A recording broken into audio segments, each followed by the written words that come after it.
কর্ণফুলী থেকে বিধ্বস্ত প্রশিক্ষণ বিমান উদ্ধার। যান্ত্রিক ত্রুটির কারণেই দুর্ঘটনা, জানিয়েছে আইএসপিআর।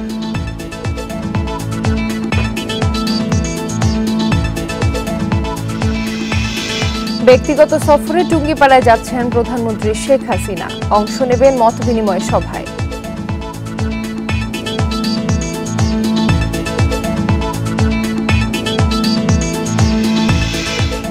নতুন কর্মসংস্থান তৈরি না হওয়া, নিয়োগে দীর্ঘসূত্রতায় বেড়েছে বেকারত্ব। সরকারি দপ্তরেই পদ খালি 5 লাখ।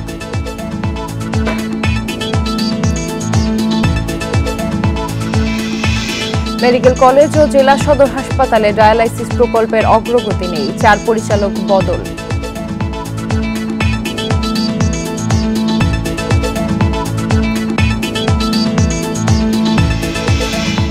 মিরপুরে বাংলাদেশ জিম্বাবুয়ে চতুর্থ টি-20 আজ।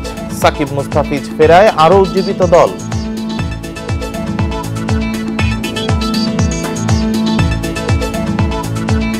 স্বাগত ইন্ডিপেন্ডেন্ট সংবাদে, আপনাদের সাথে আছে আমি রাকিব আহমেদ এবং আমি জান্নাতুল ফেরদৌস রুবা। এতক্ষণ শিরোনাম জানাচ্ছিলাম, এবার বিস্তারিত। চট্টগ্রামে বিধ্বস্ত প্রশিক্ষণ বিমানটি কর্ণফুলী নদী থেকে উদ্ধার করা হয়েছে। বৃহস্পতিবার রাত 10:15টার দিকে প্রশিক্ষণ বিমানটি উদ্ধার করা হয়। যান্ত্রিক ত্রুটির কারণেই এ দুর্ঘটনা বলে জানিয়েছে আইএসপিআর। দুর্ঘটনার কারণ উদ্ঘাটনের জন্য বিমান বাহিনীর উচ্চ পর্যায়ের একটি তদন্ত কমিটি গঠন করা হয়েছে। প্রশিক্ষণ বিমানটি বিধ্বস্ত হয়ে মারা গেছেন স্কোয়াড্রন লিডার মোহাম্মদ আসিম জাওয়াদ। আহত হয়েছেন উইং কমান্ডার সোহান হাসান খান। সকাল 10:30টার দিকে চট্টগ্রামের জহুরুল হক ঘাঁটি থেকে উড্ডয়ন করে YAK-130 প্রশিক্ষণ বিমান। উড্ডয়নের কিছুক্ষণ পরেই বিমানটির পেছনের অংশে আগুন ধরে যায়। যখন ওরা কন্ট্রোল করতে পারে নাই, ল্যান্ড করতে চাইছিল, ল্যান্ড করতে পারে নাই, বাধ্যতামূলক ওনারা সাগরে নামাই দিয়েছে। সামনে যেটা মনে পিছনে ছিল, পিছনেরটা আগে নামে গেছে, সামনে যখন মানে নামতে লেট হয়েছে, তার কারণ মনে হয় একটু সমস্যা হয়েছে। আকাশ থেকে বিমানটি আছড়ে কর্ণফুলী নদীর মোহনায় পতিত হয়। তাৎক্ষণিকভাবে বিমান থেকে প্যারাসুটের মাধ্যমে নদীতে নামেন 2 pilot, wing commander Sohan Hasan Khan ও স্কোয়াড্রন লিডার মোহাম্মদ আসিম জাওয়াদ। আকাশ থেকে উঠতে আসে, ওই কাছাকাছি আসার পর যান্ত্রিক ত্রুটি দেখা যাচ্ছে, শব্দ হয়েছে, শব্দ হওয়াতে বিমানটা নিচে ডুবে গেছে, আর পাইলট ইজেক্ট করে প্যারাসুট দিয়ে উপরে উঠে গেছে। পরে নৌ ও বিমান বাহিনীর উদ্ধারকারী দল জেলেদের সহায়তায় তাদের উদ্ধার করে পতেঙ্গায় নৌবাহিনীর হাসপাতালে নিয়ে যায়। সেখানে মারা যান স্কোয়াড্রন লিডার আসিম জাওয়াদ। চিকিৎসাধীন আছেন উইং কমান্ডার সোহান হাসান খান। আগুন ধরে গেছে, আগুন ধরে দেওয়াতে ওরা ওই যে প্যারাসুট দিয়ে নিচে নেমে গেছে এবি হসপিটালে। একজন এখানে মারা গেছে, জানি 2 জনের মধ্যে একজন সুস্থ আছে, আমার টিম ওখানে আছে। যান্ত্রিক ত্রুটির কারণে এই দুর্ঘটনা বলে জানিয়েছে আইএসপিআর। রাশিয়ার তৈরি YAK-130 উন্নত জেট প্রশিক্ষণ ও হালকা যুদ্ধ বিমান। Independent news. বিমান দুর্ঘটনায় নিহত স্কোয়াড্রন লিডার মোহাম্মদ আসিম জাওয়াদের বাড়ি মানিকগঞ্জে চলছে শোকের মাতম। প্রিয় সন্তানকে হারিয়ে পাগল প্রায় বাবা মা। স্বজনরা জানান, ছোট থেকেই মেধাবী আসিম স্বপ্ন দেখতেন বিমান বাহিনীর পাইলট হওয়ার।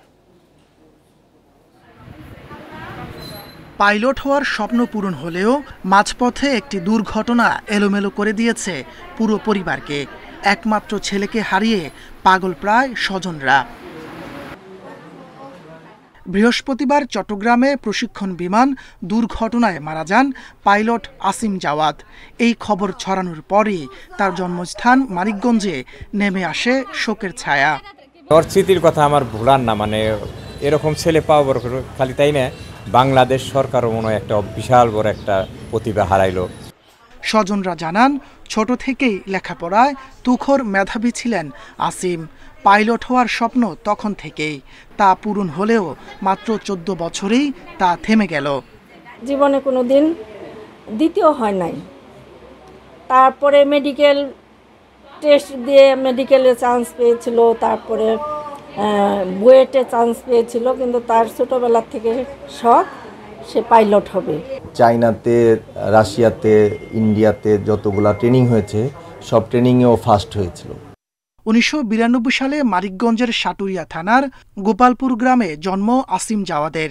2010 সালে যোগ দেন বিমান বাহিনীতে। এ সময় ক্যাডেটদের সর্বোচ্চ সম্মান সোর্ড অব অনার, পেশাদারি দক্ষতা ও সাফল্যের স্বীকৃতিস্বরূপ বিমান বাহিনী প্রধান ট্রফি, মফিজ ট্রফি, ভারতীয় বিমান বাহিনীর কোর্সে অংশ নিয়ে chief of air stuffs trophy of best in fly অর্জন করেন। এছাড়া দেশে বিদেশে পেশাগত বিভিন্ন কোর্সে অংশ নিয়ে মেধা ও দক্ষতার পরিচয় দেন তিনি। Independent news. ব্যক্তিগত সফরে গোপালগঞ্জে টুঙ্গিপাড়া যাচ্ছেন প্রধানমন্ত্রী শেখ হাসিনা। সকালে সড়কপথে টুঙ্গিপাড়ার উদ্দেশ্যে রওনা হবেন তিনি। টুঙ্গিপাড়া পৌঁছে জাতির পিতা বঙ্গবন্ধু শেখ মুজিবুর রহমানের সমাধিতে শ্রদ্ধা এবং বিশেষ মোনাজাতে অংশ নেবেন প্রধানমন্ত্রী শেখ হাসিনা। সফরে তিনি টুঙ্গিপাড়ার দাঁড়িয়ারকুল সমবায় সমিতির সদস্যদের সাথে মতবিনিময় করবেন এবং তাদের মাঝে কৃষি যন্ত্রপাতি বিতরণ করবেন। প্রধানমন্ত্রীর আগমন উপলক্ষে বৃহস্পতিবার থেকে বঙ্গবন্ধুর সমাধিসৌধ কমপ্লেক্সে দর্শনার্থীদের প্রবেশ বন্ধ রাখা হয়েছে। নেওয়া হয়েছে বিশেষ নিরাপত্তা ব্যবস্থা।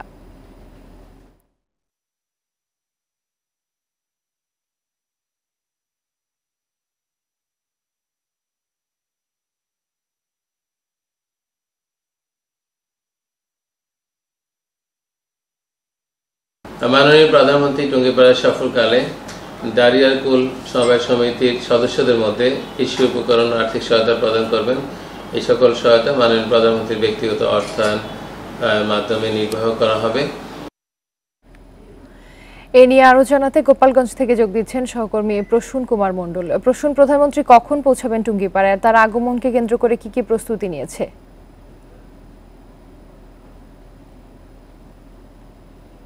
আসলে প্রধানমন্ত্রী শেখ হাসিনার আজকে যে সফরটি, এটি সম্পূর্ণ ব্যক্তিগত সফর।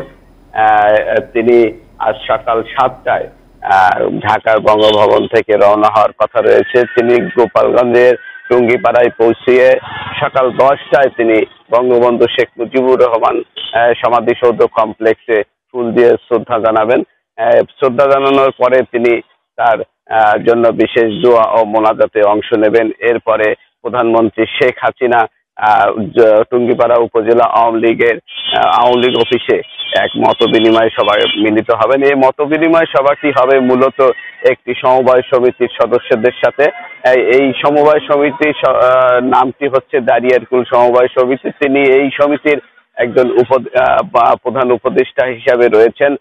তিনি এই সমিতির সদস্যদের মধ্যে একটি ধান কাটার মেশিন সহ কৃষি উপকরণ বিতরণ করবেন বলে আমরা জানতে পেরেছি।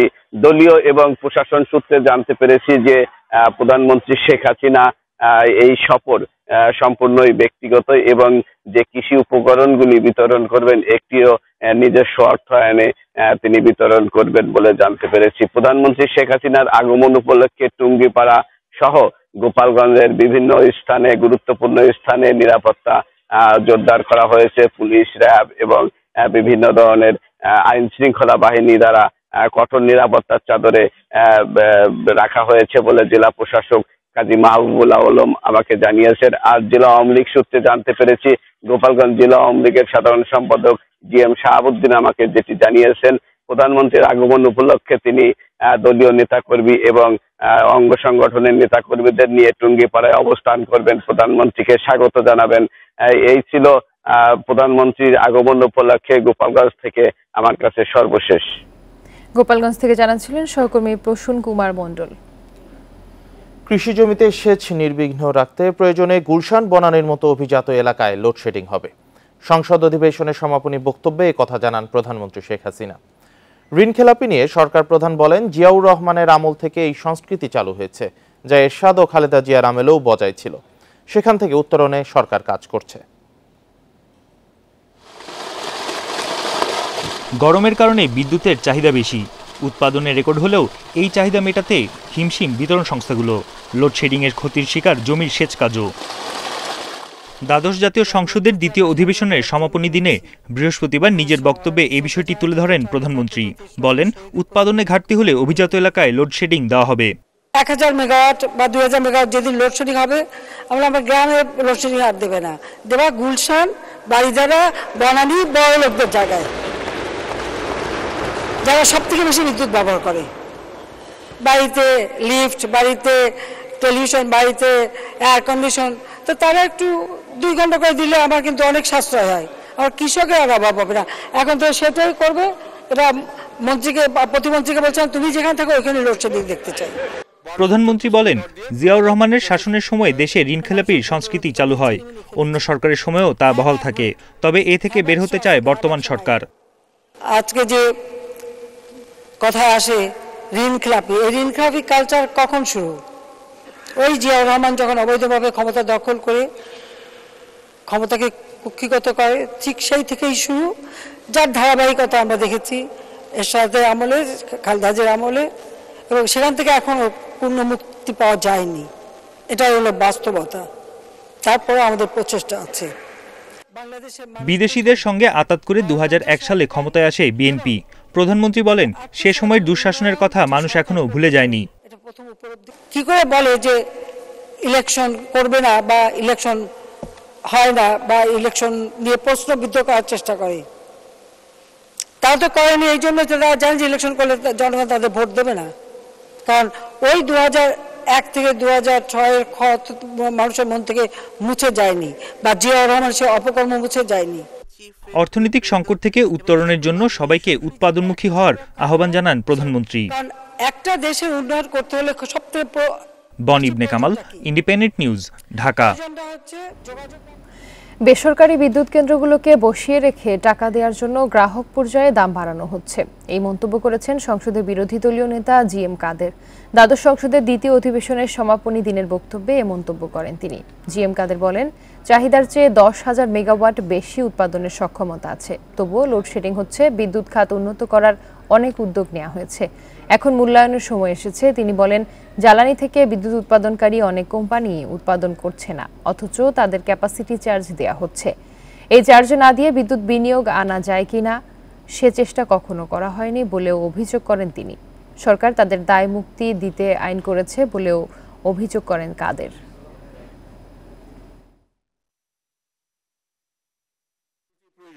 নীতি তৈরি করা হচ্ছে নির্দিষ্ট কোনো দুর্নীতি করতে, দুর্নীতি ধরা পড়লেও তাদের বিচার হচ্ছে না। মন্তব্য করে 68 বিদ্যুৎ কেন্দ্র গত 5 অর্থ বছরে তাদের উৎপাদন সক্ষমতার 10% বা তার চেয়ে কম বিদ্যুৎ উৎপাদন করেছে, কিন্তু উৎপাদন না করে তাদেরকে পুরোপুরি ক্যাপাসিটি চার্জ সম্পূর্ণভাবে দিতে হয়েছে। সত্যিকার অর্থে এই বিদ্যুৎ কেন্দ্রগুলি কি সচল ছিল কোনো সময়, বা সচল অবস্থায় আছে এখনো?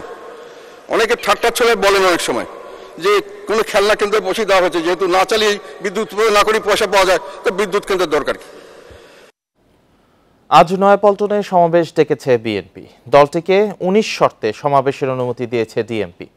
এর আগে ঢাকা মহানগর দক্ষিণ বিএনপির আহ্বায়ক আব্দুস সালাম জানান, সমাবেশ ও মিছিলের অনুমতির বিষয়ে ডিএমপি ইতিবাচক। তিনি মনে করেন, শুক্রবার ছুটির দিন হওয়ায় ট্রাফিক নিয়ে কোনো সমস্যা হবে না। সমাবেশে ডিএমপির সার্বিক সহযোগিতা চাওয়া হয়েছে। এর আগে 28 অক্টোবর দলের শান্তিপূর্ণ মহাসমাবেশ পণ্ড করতে উদ্দেশ্য প্রণোদিতভাবে আক্রমণ করা হয়েছিল বলেও দাবি করেন তিনি। পরে ডিএমপির অতিরিক্ত কমিশনার খন্দকার মহিদুদ্দিন বলেন, যারা সমাবেশের আয়োজন করবে তাদের দায়িত্বশীলতার পরিচয় দিতে হবে।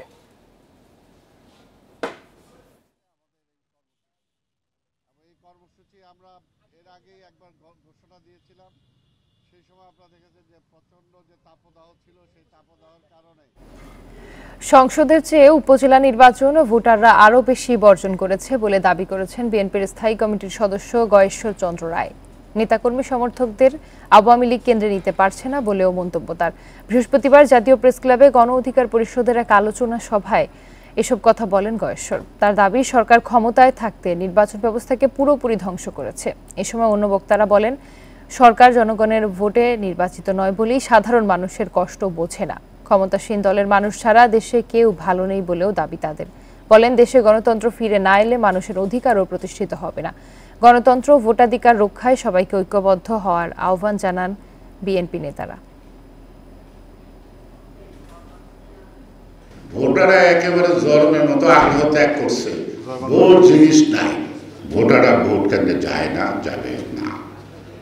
ওরা শব্দযোগ্য জনক হল, ওরা নিজেদের ভোটারদেরই কেন্দ্রে নিতে পারে, অর্থাৎ আওয়ামী লীগের যারা ভোট তাদেরকে কেন্দ্রে নিতে পারে না। দিল্লি কাছে আর বেইজিং দূরে, তাই দ্বিপাক্ষিক সফরে চীনের আগে ভারতে যাচ্ছেন প্রধানমন্ত্রী। বৃহস্পতিবার দুপুরে ভারতের পররাষ্ট্র সচিবের সঙ্গে সাক্ষাৎ শেষে এই কথা জানান পররাষ্ট্রমন্ত্রী। এদিকে চীনকে টেক্কা দিয়ে তিস্তা বহুমুখী প্রকল্পেও অর্থায়নে আগ্রহী ভারত। এছাড়া নেপাল থেকে জলবিদ্যুৎ আমদানিতে ভারতের ভূমি ব্যবহারের সম্মতি দিয়েছে নয়াদিল্লি। ভারতের লোকসভা নির্বাচনের মধ্যেই ঢাকায় ভারতের পররাষ্ট্র সচিব বিনয় মোহন কোয়াত্রা বৃহস্পতিবার সকালে গণভবনে প্রধানমন্ত্রীর সঙ্গে সাক্ষাৎ করে দিল্লি সফরের আমন্ত্রণ জানান তিনি। পরে পররাষ্ট্রমন্ত্রীর সঙ্গে সৌজন্য সাক্ষাৎ করেন ভারতের পররাষ্ট্র সচিব। ঘণ্টাখানেকের আলোচনা শেষে পররাষ্ট্রমন্ত্রী জানান, তিস্তা বহুমুখী প্রকল্পে অর্থায়ন করতে চায় ভারত। এছাড়া নেপাল ও ভুটান থেকে জলবিদ্যুৎ আমদানির ক্ষেত্রে ভারতের ভূমি ব্যবহারে অনাপত্তি মিলেছে বলে জানান পররাষ্ট্রমন্ত্রী। ভিসা প্রক্রিয়া সহজ করা, সীমান্তে হত্যা বন্ধে পদক্ষেপ নেয়ার বিষয়েও আলোচনা হয়। আমরা কানেক্টিভিটি নিয়ে বিস্তারিত আলোচনা করেছি এবং আপনারা জানেন যে ভারতে প্রচুর লোক আমাদের দেশ থেকে ভিসার জন্য অ্যাপ্লাই করে। সীমান্তে যে মাঝে মধ্যে অ্যাট্রোসিটিস হয়, সীমান্ত হত্যা হয়, সেটি নিয়েও বিস্তারিত আলোচনা হয়েছে। নন লিথাল উইপন ব্যবহার করার উপর আমরা গুরুত্ব আরোপ করেছি। এদিকে বিকেলে পররাষ্ট্র সচিবের সাথে সৌজন্য সাক্ষাৎ করে যুক্তরাষ্ট্রের একটি প্রতিনিধি দল। সচিব জানান, বাংলাদেশের সাথে সম্পর্ক এগিয়ে নিতে চায় সবাই। তারই অংশ হিসেবে যুক্তরাষ্ট্রের দক্ষিণ ও মধ্য এশিয়া বিষয়ক সহকারী পররাষ্ট্রমন্ত্রী ডোনাল্ড লু ঢাকায় আসছেন। সব ধরনের এলিমেন্টসই থাকবে আমাদের পারস্পরিক সম্পর্কের যে পলিটিক্যাল বিষয়গুলো আছে বা ইকোনমিক বিষয়গুলো আছে বা ইভেন সিকিউরিটি বিষয়গুলো আছে, সবগুলো নিয়ে আলোচনা হবে, প্লাস রোহিঙ্গা বিষয়টা। এ সফরে ঢাকা ওয়াশিংটন সম্পর্ক আরও জোরদার হবে বলে মনে করেন পররাষ্ট্র সচিব। Safe and secure and stable border. Hasif Mahmud Shah, independent news, Dhaka. সরকারি নানা দপ্তরে পদ খালি প্রায় 5 লাখ, অথচ প্রতি বছরই বাড়ছে বেকারত্বের হার। শিক্ষা গবেষণা বলছে, নিয়োগে দীর্ঘসূত্রিতা, বেসরকারি খাতে নতুন কর্মসংস্থান তৈরি না হওয়া সহ নানা কারণে এই অবস্থা। এই অবস্থায় জনপ্রশাসন মন্ত্রণালয়ের দাবি, পুরোদমে নিয়োগের কাজ শুরু করেছে। পরিসংখ্যান ব্যুরোর হিসাবে দেশে এখন বেকার 25,90,000। গত বছর তা ছিল 24,70,000-এ। এক বছরে বেড়েছে 1,20,000। অন্যদিকে সরকারি দপ্তরে পদ খালি আছে 5 লাখের মতো। জনপ্রশাসন মন্ত্রণালয়ের তথ্য বলছে, 19,151 পদের বিপরীতে কর্মরত আছেন 13,96,818 জন। চাকরি প্রার্থীরা বলছেন, বেশিরভাগ নিয়োগ শেষ হতেই লেগে যাচ্ছে 4 থেকে 5 বছর। কিছু পদে আবার আবেদনের পর পরীক্ষার জন্যই অপেক্ষা করতে হয় 3 থেকে 4 বছর। যে পরীক্ষাগুলো হয় সেগুলোর নিয়োগের ভেরিফিকেশন বলেন কিংবা আদার্স যে অ্যাক্টিভিটিসগুলো আছে, এগুলো শেষ করতে করতে আপনার চাকরি পাওয়ার পরেও দেখবেন যে 1-2 বছর কেটে গেছে। যে পদগুলো ফাঁকা আছে এগুলো তো তাড়াতাড়ি নিয়োগ হচ্ছে না। এই অবস্থা চলতে থাকলে বেকারত্বের হার আরও বাড়বে বলে সতর্ক করছেন শিক্ষা গবেষকরা। বলছেন, শুধু দ্রুত নিয়োগ নয়, সংকট থেকে বেরিয়ে আসতে কর্মসংস্থান তৈরি করতে হবে বেসরকারি খাতে। উদ্যোক্তা হতে তরুণদের জন্য তৈরি করতে হবে অনুকূল পরিবেশ। সরকারি যেখানে যেখানে পদ খালি আছে, কারণ পথে লোক নেবে কেন? লোক নিলেই তো কাজ হবে, কাজ হলে সেটাও তো উন্নয়ন, কাজ হলেই তো জিডিপি বাড়বে। এদিকে নিয়োগ বিলম্বের জন্য করোনাকে কারণ বলছে জনপ্রশাসন মন্ত্রণালয়। এখন তা পুরোদমে চলছে উল্লেখ করে মন্ত্রী জানিয়েছেন, চাকরির পরীক্ষা এগিয়ে আনতেও সচেষ্ট তারা।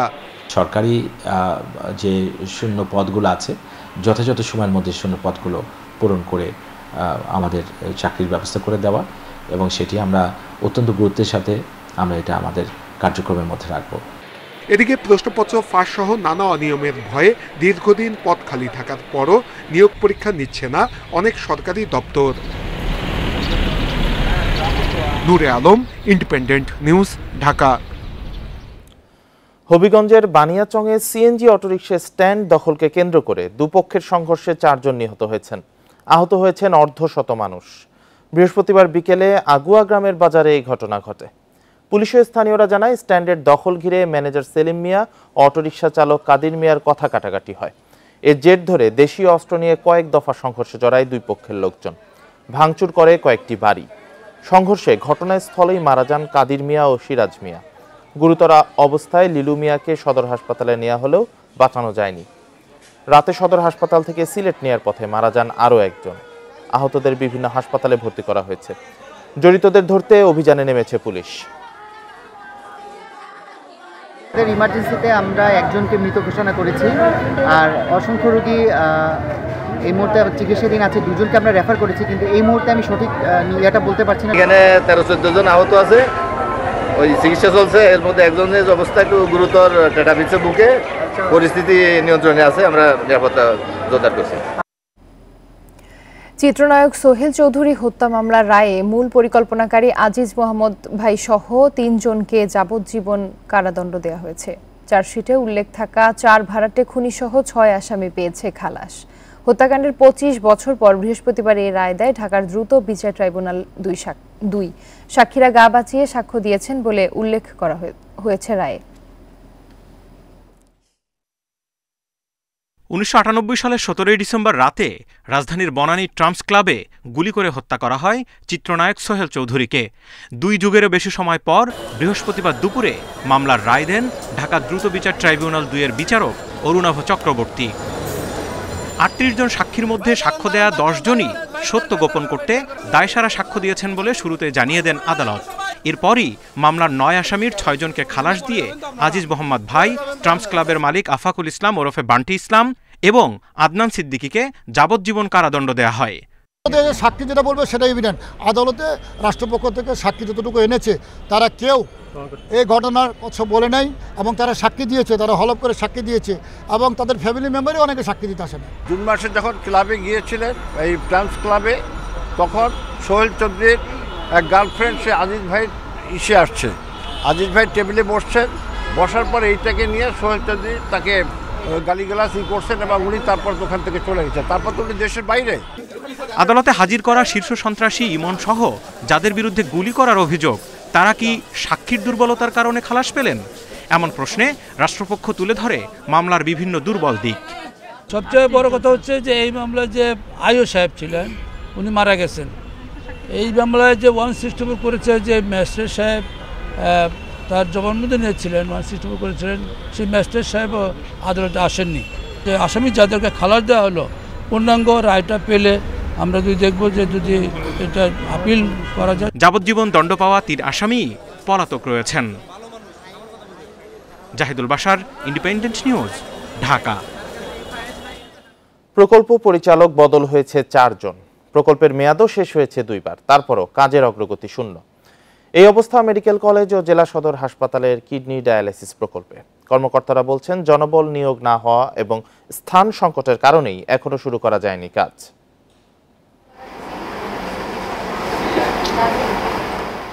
দেশে প্রতি বছর প্রায় 50,000 মানুষের কিডনি বিকল হয়। ডায়ালাইসিস করেই বাঁচতে হয় এসব রোগীকে। ডায়ালাইসিস সেন্টারগুলো রাজধানী কেন্দ্রিক হওয়ায় চরম ভোগান্তিতে জেলা পর্যায়ের রোগীরা। এসব রোগীদের ভোগান্তি ও অর্থ ব্যয় কমাতে 2020 সালে অনুমোদন পায় কিডনি ডায়ালাইসিস প্রকল্প। বরাদ্দ প্রায় 300 কোটি টাকা। 15টি মেডিকেল কলেজে 50 বেড করে আর 44টি জেলা সদর হাসপাতালে হবে 10 বেডের ডায়ালাইসিস ইউনিট। ডিস্ট্রিক্ট হসপিটালে 2-1টা ডায়ালাইসিস বিভিন্ন জায়গায় প্রাইভেটলি হচ্ছে, 2-3টা মেশিন করে, সব ডিস্ট্রিক্টেও নাই। সেক্ষেত্রে যদি আমরা অ্যাডিকুয়েট ম্যান পাওয়ার সহ ডায়ালাইসিস সেন্টার খুলে, তার সব মানে অন্তত 44টি ডিস্ট্রিক্টের লোকজন এই ডায়ালাইসিস সেবা নিতে পারবে। এটা জায়গা যদি অ্যাডিকুয়েট হয়, আমরা কমপ্লিট 100% জোনের মধ্যে কমপ্লিট করার একটা প্ল্যান আছে। তৃতীয়বারের মতো বাড়ানো হয়েছে প্রকল্পের মেয়াদ। শেষ করতে হবে 2025 সালের জুনের মধ্যে। কিন্তু 3874 জনবল নিয়োগের বিষয়টি এখনও চূড়ান্ত হয়নি। পাওয়া যাচ্ছে না পর্যাপ্ত জায়গা। অবকাঠামো বুঝে পেলে আমরা তখন ডায়ালাইসিস যন্ত্রপাতি কেনার প্রক্রিয়ার দিকে আগাতে থাকি। ইন দ্য মিন টাইম জনবল নিয়োগ চলতে থাকে। তো মেইনলি অবকাঠামোগুলি অনেকগুলি বাকি আছে আমাদের। জনবলটা আমরা সমস্যা মনে করছি না, সমস্যা মনে করছি লজিস্টিক, স্থাপনা এবং যন্ত্রপাতি ক্রয়, এ দুটো আর কি। কিডনি ডায়ালাইসিস প্রকল্পে 4 বছরে অর্থ ব্যয় হয়েছে 2 লাখ টাকা। Hasan Misba, independent news, Dhaka. উত্তরবঙ্গের বাণিজ্যিক শহর হিসেবে খ্যাত বগুড়ায় পেশার সূত্রে আশেপাশের জেলা সহ বিভিন্ন প্রান্ত থেকে আসেন অনেকে। শহরে নিম্নবিত্ত পরিবারের জন্য একটি শিশু দিবাযত্ন কেন্দ্র থাকলেও অন্যদের সে সুযোগ না থাকায় কর্মজীবী অনেক নারীকে পড়তে হয় ভোগান্তিতে। তাদের দাবি শহরে আরও শিশু দিবাযত্ন কেন্দ্র স্থাপনের। বগুড়া সদর থানার পুলিশ কর্মকর্তা জীবননেসার 10 বছরের মেয়েকে স্কুল শেষে থাকতে হয় তার অফিসে। সন্তানের নিরাপত্তা ভাবনায় মেয়েকে সাথেই রাখেন এই মা। আরও কয়েকজন কর্মকর্তারও একই অবস্থা। থানার ভেতরেই ঘুরে ঘুরে সময় কাটে এসব শিশুদের। আমি চাই প্রত্যেকটি প্রতিষ্ঠান যেন সন্তান বান্ধব হয়। আমরা যখন বাড়ি থাকি কিন্তু আমাদের মন খুব অসহায়ত্ব বোধ করে যে আমার সন্তানটা বাসায় নিরাপদ কিনা। এমন সমস্যা জেলায় কর্মজীবী বেশিরভাগ নারীদের। তারা বলছেন পরিবারের আপন কেউ কাছে না থাকায় সাহায্যকারীর কাছে সন্তানকে রেখে প্রতিটি মুহূর্ত কাটে উদ্বেগ উৎকণ্ঠায়। ডে কেয়ার ফ্যাসিলিটিটা হলে আমরা বাচ্চাকে নিয়ে আর এক্সট্রা চিন্তাটা থাকতো না, অথবা কাজ ছাড়ার কথা আমরা কখনো মনে করতাম না। এটা আমরা ফিল করি যে আমরা যেখানে কর্মক্ষেত্রে কাজ করছি, আমার বাচ্চা না হয়ে একটু বড় হয়ে গিয়েছে, কিন্তু একেবারেই ছোট যখন থাকে, তো ছোট বেবিদেরকে কিন্তু আসলে একটু কাছাকাছি থাকলে এটি একটু নিজের জন্য কমফোর্ট ফিল হয়। বগুড়া জেলাতে 2011 সালে কর্মজীবী নারীর সংখ্যা ছিল প্রায় 38,000। বর্তমানে যা দাঁড়িয়েছে 1,46,878 জনে। এই অবস্থায় শিশু দিবাযত্ন কেন্দ্র গড়ে তোলা জরুরি বলে মনে করে মহিলা বিষয়ক অধিদপ্তর। মহিলা বিষয়ক অধিদপ্তর মাননীয় মহাপরিচালক সুযোগ হলে আমাদের মাননীয় সচিব মহোদয় এবং মাননীয় প্রতিমন্ত্রী মহোদয়ের কাছে প্লেস করব, এবং এটা সময়ের দাবি এবং এটার সাথে আমি সম্পূর্ণ একমত। কারণ আমরা মায়েদের বা নারীদের ক্ষমতায়নের জন্যই কাজ করছি, এটাও কিন্তু ক্ষমতায়নেরই একটা অংশ।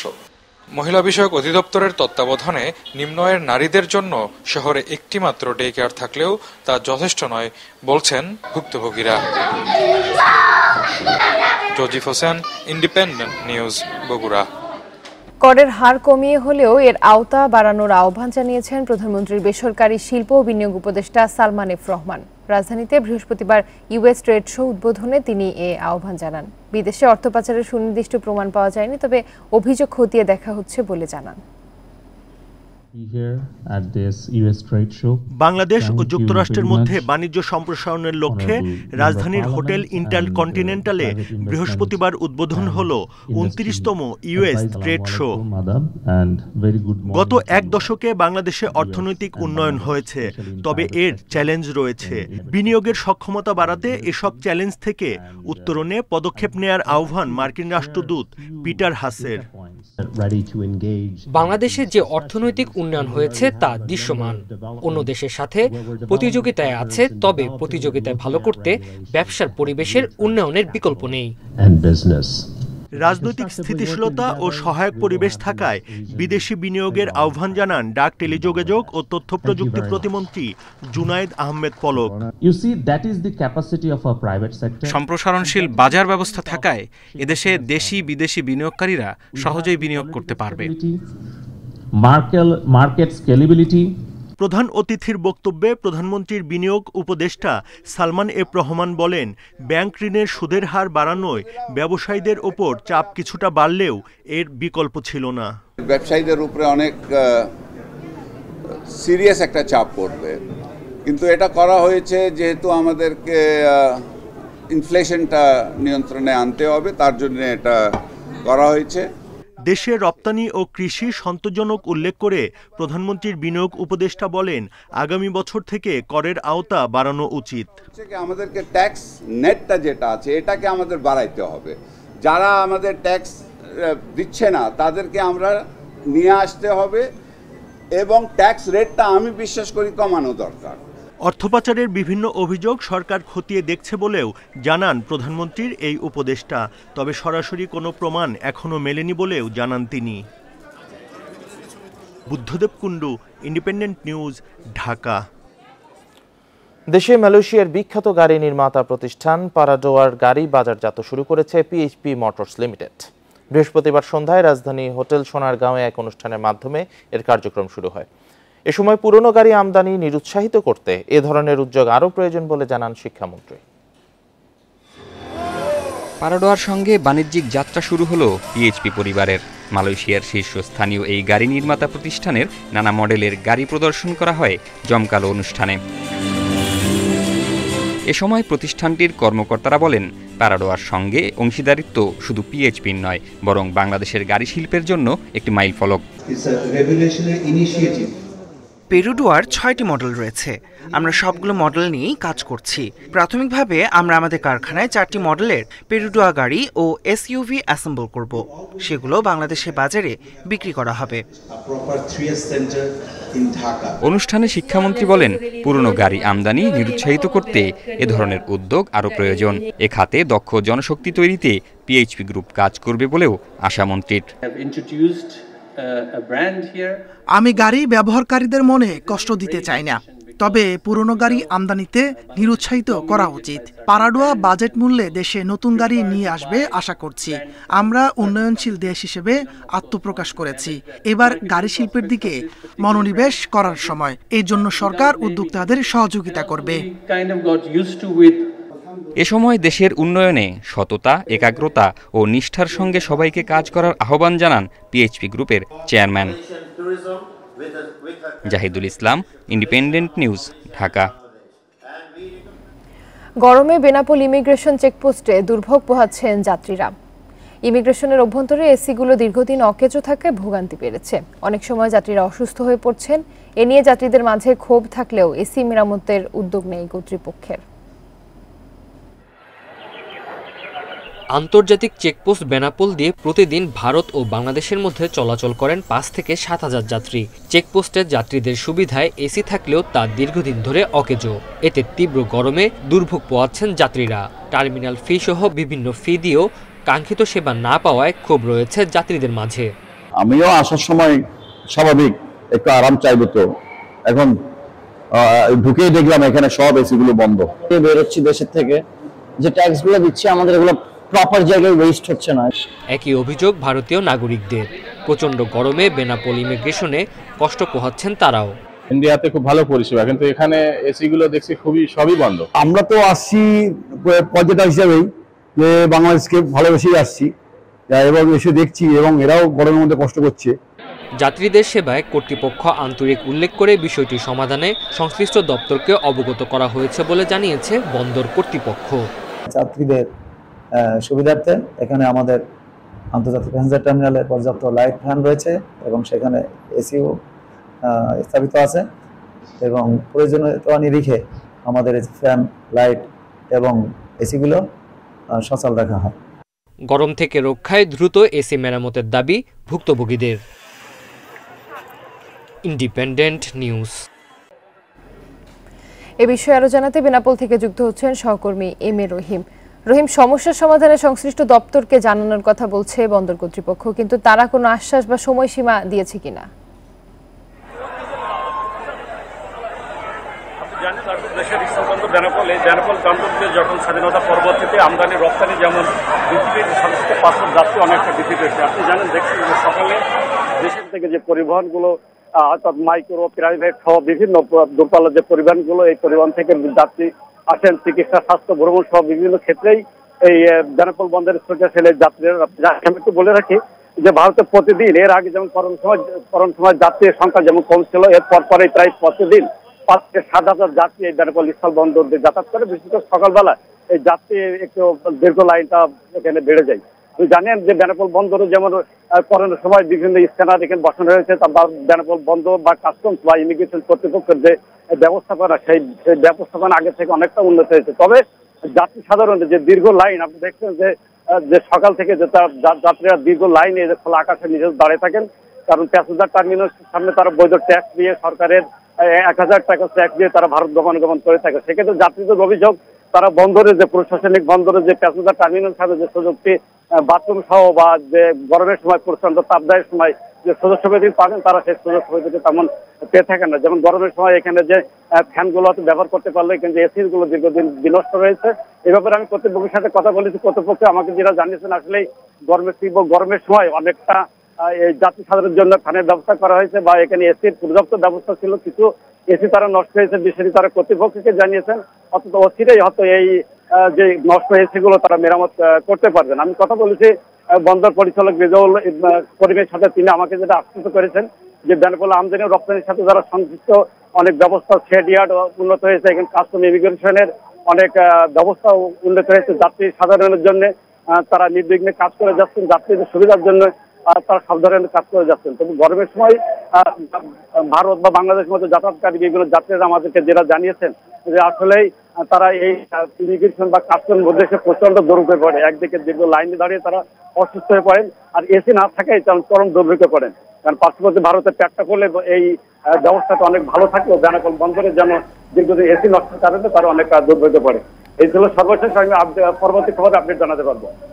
বেনাপোল থেকে জানাচ্ছিলেন সহকর্মী এম এ রহিম।